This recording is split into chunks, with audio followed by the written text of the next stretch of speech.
Final Fantasy VII was a personal adventure, determined and equipped with a mainline hero you could never leave behind. It could certainly be one of the greatest games of all time, on my list or yours. A game so beloved that changing a single note in its composition would be considered sacrilege to many.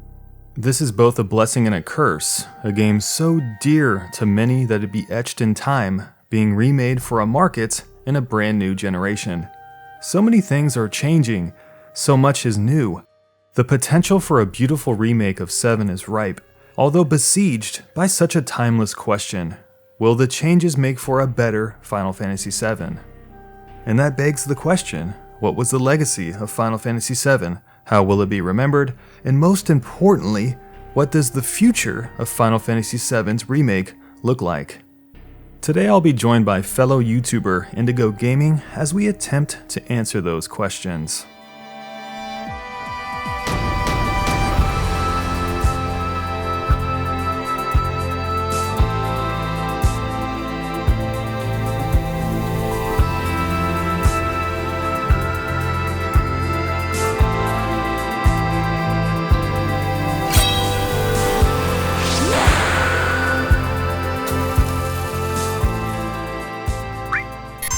The unprecedented success of Final Fantasy VII was seen in the slew of like games that followed it.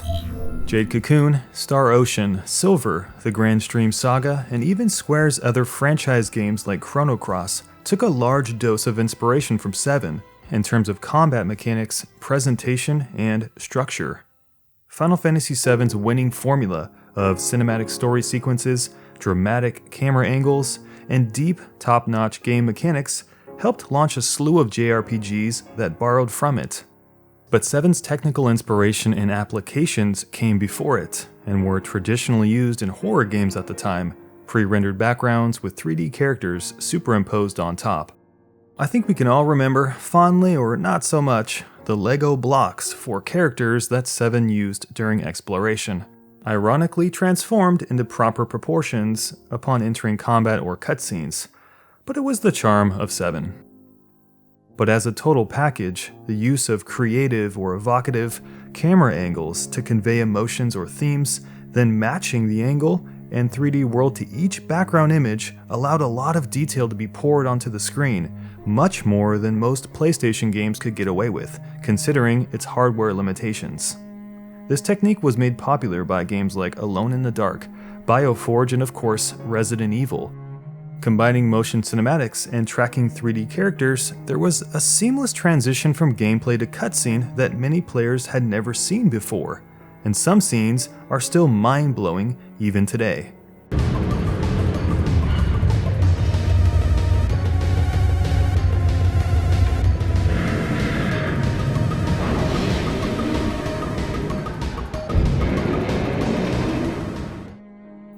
As a complete game, 7 embodied the true spirit of JRPGs at that time when Squaresoft was at the peak of its creative potential.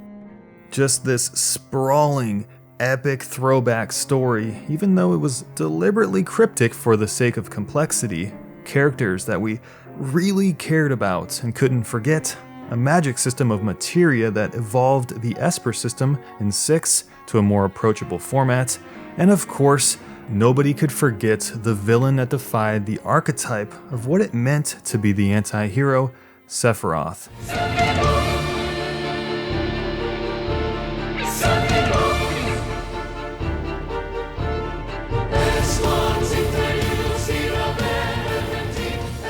What a fucking badass. Final Fantasy VII would go on to harbor a cult following, timeless in their fondness to the game and its legacy. For a lot of us, it was the game of our lifetime, and a benchmark for what we could compare future role-playing games to. Ironically, the classic JRPG format of 7, and the long list of inspirational games that came before it, Breath of Fire, Chrono Trigger, and of course any of the prior Final Fantasy games, was nearing the end of its time. In just 5 short years, Square would be, for the most part, done with traditional role-playing games, the soft echoes of 7 touching less and less contemporary games as time rolled on. 8, 9, and the last in the classic style 10 being kind of an outlier with its player-swapping battle system, fairly linear story, and that old familiar red arrow guiding your journey like a tender mother looking after her newborn.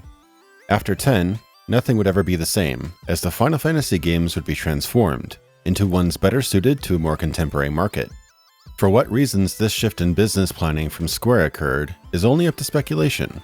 Perhaps it was simply time that wasn't on our side, us JRPG lovers. As people get older, our preferences do change, and our tastes with it. It's very possible that Square recognized that if they associate the name Final Fantasy with a more hip, action-oriented genre, they would be more financially successful in their domestic markets. Or perhaps it was when Nintendo told Squaresoft to never come back after they lost the Final Fantasy series to Sony. Sony games were advancing so rapidly in the action-adventure and action role-playing market, games like Grand Theft Auto, Uncharted, and Red Dead Redemption showing gamers that they could take the best parts of the JRPG experience, the story and the characters, and offer so much, but with a lot less time and gameplay investment. The result? Dark Souls, Dragon Age, Mass Effect, and other action RPGs calling out to Square, stop making turn-based games.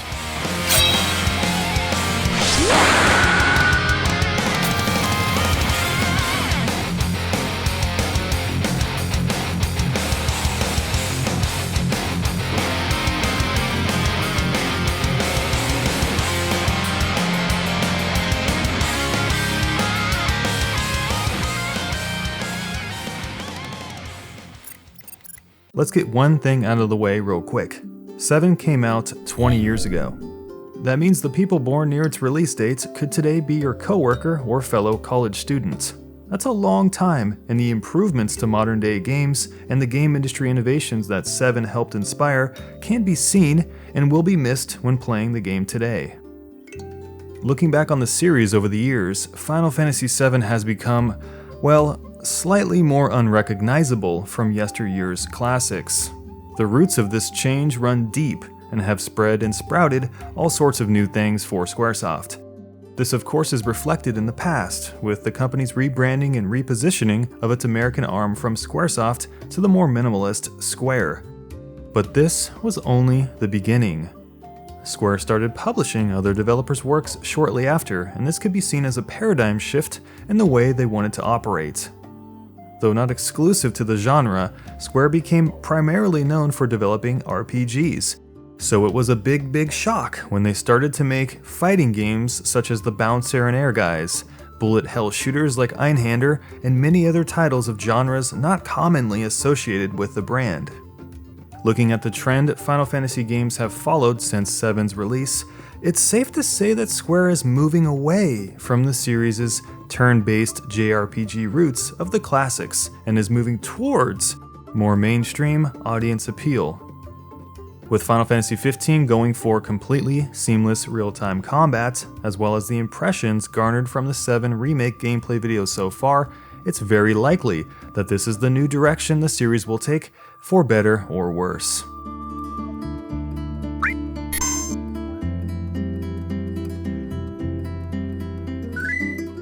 Fans and newcomers alike have made the demand for a Final Fantasy VII remake loud and clear, for at least the last decade.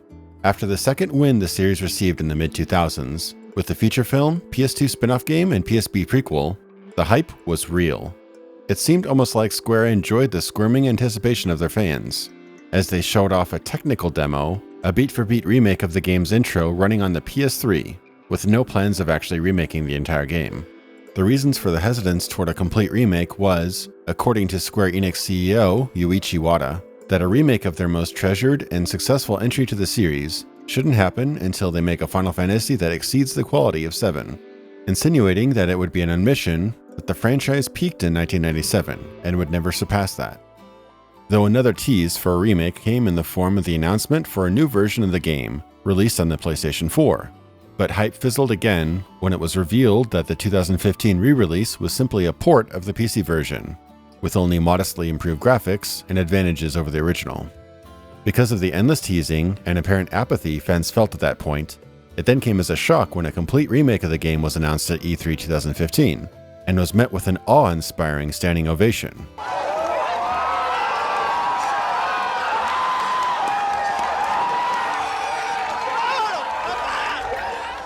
The love for the game was felt, and although the announcement was the teasiest of teases, the idea that players could once again walk the streets of Midgar, soar through the skies on the Highwind, and explore the Shinra Mansion again with fresh eyes was truly an emotional moment for gamers.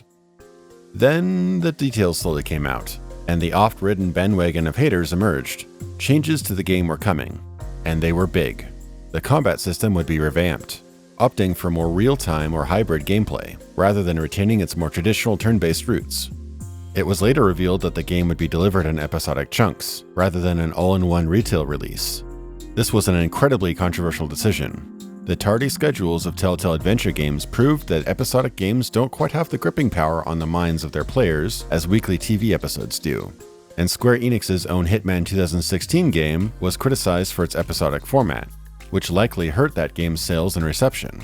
This seemed to point to a potential iceberg-sized problem for a titanic RPG like Final Fantasy VII to be broken into parts and released with several-month gaps in between.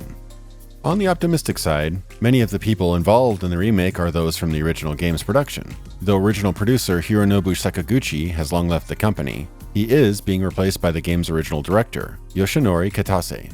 Longtime series artist, director, and designer Tetsuya Nomura is taking the helm of directing the remake, and one of the game's original writers is returning as well. The notable absence of Nobuo Uematsu is noticed, but we can hope the original game's score is faithfully reproduced or reinterpreted in this remake. I for one am optimistic for the game. I think the combat system looks like a more action-packed venture with avoidable encounters, more visceral attacks, and spectacular abilities rendered in the gorgeous Unreal Engine 4. Upon looking at the sparse but telling gameplay footage, it looks to play more like Final Fantasy XV than VII, but with a tighter, more focused story and scenario, rather than the fun but often aimless journey of 15. The in-combat menu in the lower left corner of the screen is intriguing and looks straight out of Kingdom Hearts or early Final Fantasy XIII Versus footage. Will this be a merging of the system-abandoning advances of 15 with the more traditional combat of 7? We won't know until we get our hands on it, but that's my hunch for now. It's looking promising, but anything can change at this point. And though I quite enjoyed the departure from series norms Final Fantasy XV offered, I in no way ignore the major pacing, technical, and story development issues that plagued what was otherwise probably my favorite entry to the mainline series since Final Fantasy VII. I am, however, quite skeptical of the episodic business model of the game, but if they deliver on their promise of making the remake even more content-rich than the original, it may not be as jarring as you might think if you can wait for the full release before digging into it.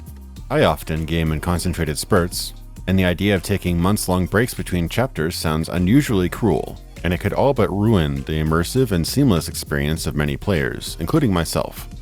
For a project as expensive as a full FF7 remake has got to be, why they aren't banking on the hype and desire of a full-on day one retail release is beyond me.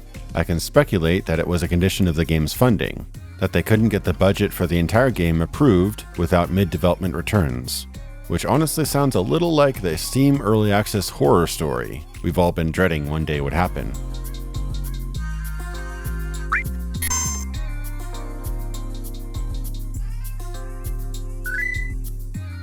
This leads to the behemoth in the room, you see? Square Enix is in a really tough spot with this remake. There is no perfect way to build a 20-year-old classic game. I mean, what choices do they really have? They could make a beat-for-beat recreation of every scene, battle, and line of dialogue in HD, voice-acted, and an 8th-gen bleeding-edge presentation, but the state of Japanese-style role-playing games is so much different than it was in 1997. Is that really what we want? After all, most JRPGs today have huddled themselves away like turtles into the indie game scene, such as smaller budget games like Persona or the Tales series. Steam allows for RPGs, big or small, classic or modern, to exist side by side with games like Final Fantasy, a series that has become less synonymous with the word classic with every installment. Even the latest game in the series, 15, has more in common with Western RPGs like Dragon Age or Mass Effect than its predecessors in terms of broad-stroke design philosophy. And this has a lot to do with the waxing and waning of genre popularity. Just like the undead in a survival horror game, back in the 90s, JRPGs were unstoppable though. You could ship 5 million copies easily, and 7 doubled that figure to date. The other option is to modernize, clean up, and reinvent the game for a whole new generation and audience. A whole new design for Final Fantasy VII, and that's just what we've seen so far. The reps have assured us that the major story beats will stay intact. I have to wonder just how far Square is willing to go. In the end though, we're getting a remake, and perfect or not, that stands for something. But if the Final Fantasy VII remake is successful and shows that 20-year-old ideas can stand the test of time, technology, and the shifting ideals of an ever-changing market, it could very well be the beginning of the return of many great franchises and concepts that have long been abandoned.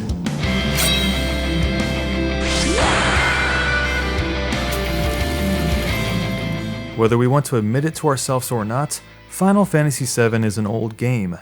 Many of us have had the opportunity to jump back in the shoes of Cloud Strife once again when it released onto Steam in 2013. Although 7 is an amazing game, it's by no means perfect by today's standards.